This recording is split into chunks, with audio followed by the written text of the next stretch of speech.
ఆ పితరులందరూ కూడా ఎక్కడున్నారు? ఎక్కడున్నారు?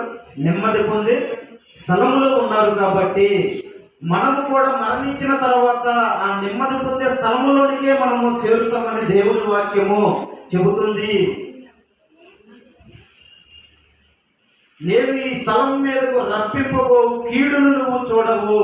ఈ నీతిమంతులందరూ కూడా ఈ దేశం మీదకు వస్తున్నటువంటి శ్రమను చూడకుండానే కొనుక్కోబడతారు. హల్లెలూయా. శ్రమ అనేది ఎలా ఉంటుందో తెలుసా? ఆఖరి కడపటి హెచ్చరిక అనేది బయలుదేరినప్పుడు దేవుని యుద్ధ నుండి ఎప్పుడైతే ఆ హెచ్చరిక వస్తుందో, ఆ హెచ్చరిక వచ్చినప్పుడు నీతిమంతులందరూ కూడా ముందుగానే ఎత్తపడతారు.